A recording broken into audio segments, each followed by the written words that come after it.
Hello बच्चों, स्वागत है आप सबका मेरे channel the easy science journey में। आज हम स्टडी करेंगे chapter 5 conservation of plant and animals के remaining topics. Okay, so first topic is endemic species.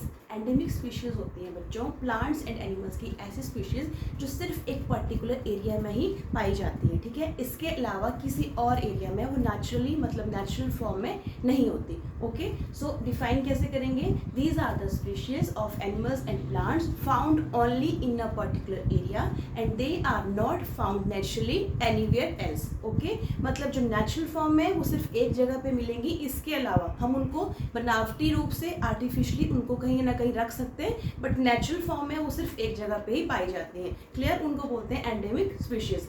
Now examples of endemic species are sal and wild mango, these are the plants, and Indian giant squirrel and flying squirrel.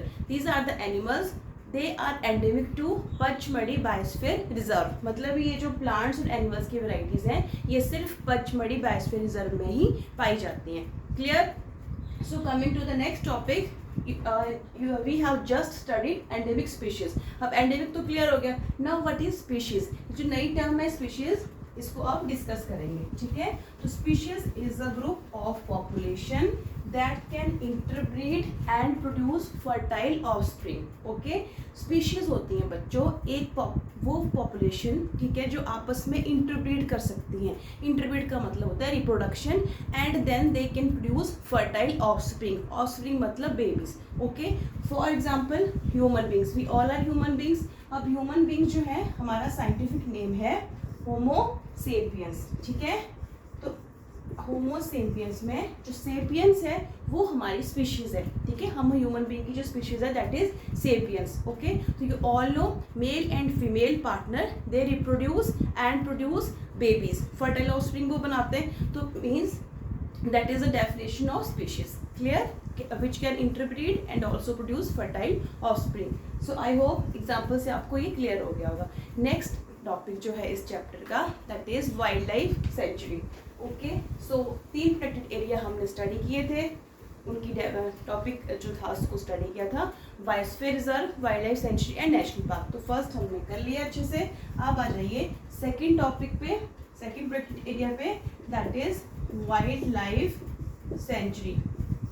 Okay, so wild life sanctuary जो होती है बच्चों, it is a protected area which is made to conserve, which is made to protect wild life in their natural habitat. Okay, अब wild life में animals भी आएंगे और birds भी आएंगे। ठीक है, एनिमल्स एंड बर्ड्स।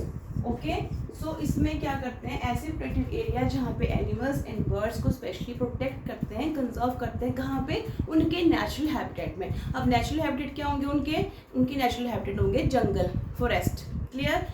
इस एरियाज में जो हंटिंग है या किलिंग ऑफ एनिमल है that is strictly prohibited. Okay, that is not allowed. However जो लिमिटेड ह्यूमन एक्टिविटीज हैं लाइक ग्रेजिंग ऑफ एनिमल्स और using of wood as fuel, they are allowed. ठीक है, वो लकड़ी ले सकते हैं वहाँ से, पशुओं के लिए चारा ले सकते हैं, पर जानवरों को मारना, उनका शिकार करना जो है वो बिल्कुल इसमें अलाउड नहीं है। ठीक है, तो in India there are total 573 wild life sanctuary. जो करंट डाटा है आज तक का, उसमें जो पूरा भारत है उसमें 573 वाइल्ड लाइफ सेंचुरी है।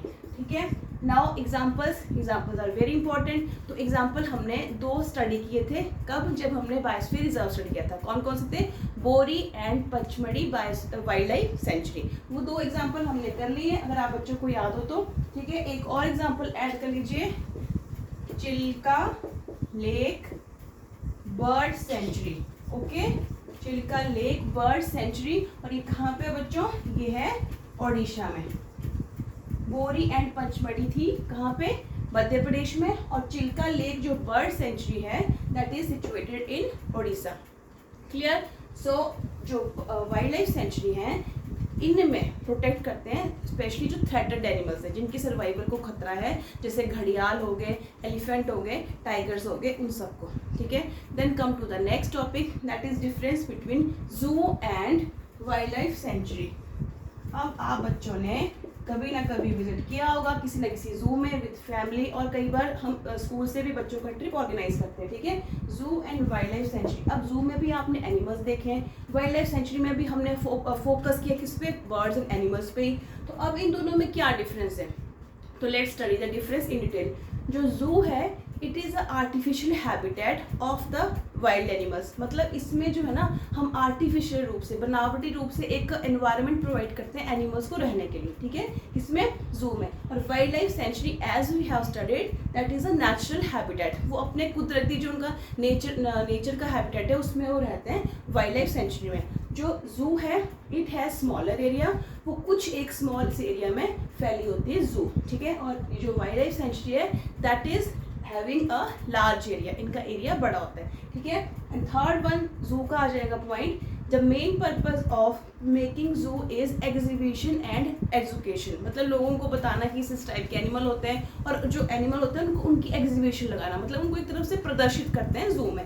बट जो मेन पर्पज है वाइल्ड लाइफ सेंचुरी का that is to protect, to conserve the wild life, to conserve the animal. Clear? So 3 point clear हो गए। फोर्थ पॉइंट आता है बच्चों कि जो जू है उसमें जो एनिमल्स हैं दे आर लेस कंफर्टेबल, ठीक है। हम सबसे ज़्यादा आरामदायक कहाँ फील करते हैं, जब हम अपने घर में पहुँचते हैं। तो जो एनिमल्स हैं वहाँ पे जू में उनको आर्टिफिशियली उसमें फॉर्म में रखते हैं ना, तो वो लेस कंफर्टेबल होते हैं in zoo and they are much more comfortable in wild life sanctuary which is their natural home. Clear?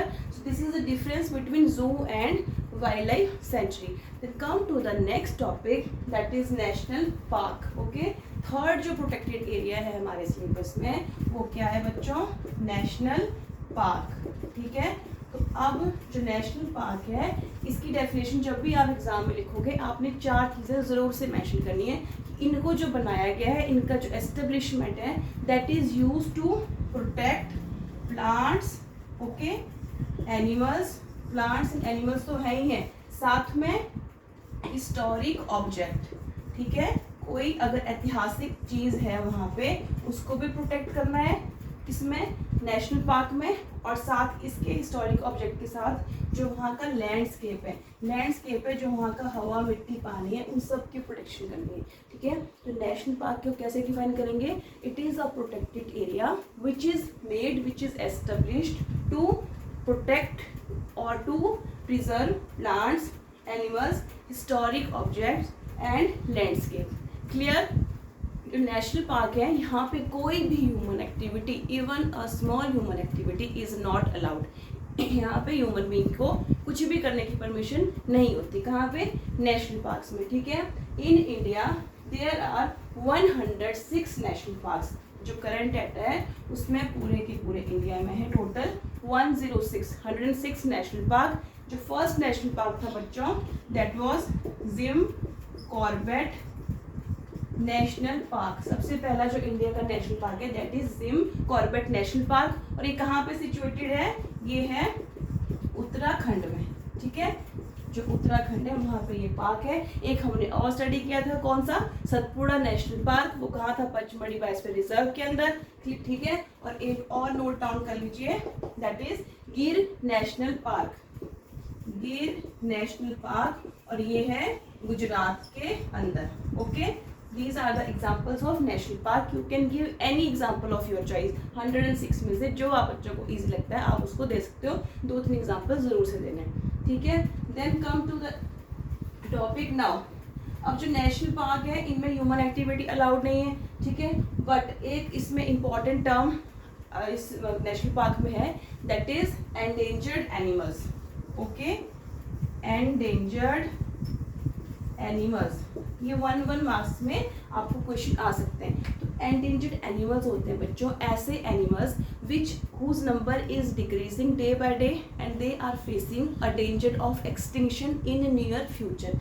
मतलब ऐसे एनिमल्स जिनका जो नंबर है, जिनकी जो संख्या है वो दिन प्रतिदिन घट रही है, ठीक है। और आने वाले भविष्य में वो क्या हो सकते हैं, वो टोटली एक्सटिंक्ट हो सकते हैं, विलुप्त हो सकते हैं, खत्म हो सकते हैं अर्थ से, okay. Those animals are known as endangered animals. और एंडेंजर्ड एनिमल्स के एग्जाम्पल आएंगे बंगाल टाइगर, ठीक है। एग्जाम्पल ज़रूर से याद रखना और पेपर में देने भी हैं। Bengal tiger, polar bear and blue whales. ठीक है, these three animals, Bengal tiger, polar bear and blue whale, they are examples of endangered animals. अब जो गवर्नमेंट ऑफ इंडिया है उन्होंने एक प्रोजेक्ट टाइगर लॉन्च किया था. कब किया था? 1 अप्रैल 1973 में. Clear? Project tiger was launched on 1 April 1973 by Indian government and उसका मेन मोटिव था to protect and increase the population of Bengal tiger. जो बंगाल टाइगर है उसकी प्रोटेक्शन को इंश्योर करने के लिए project tiger was launched by Indian government on 1 अप्रैल 1973. ठीक है, so this is all about today's lecture. Next lecture में मिलेंगे जो रिमेनिंग टॉपिक्स हैं उनके साथ. तो अगर वीडियो आपको बच्चों को हेल्पफुल लगे तो चैनल को ज़रूर से सब्सक्राइब कर लेना. Thank you.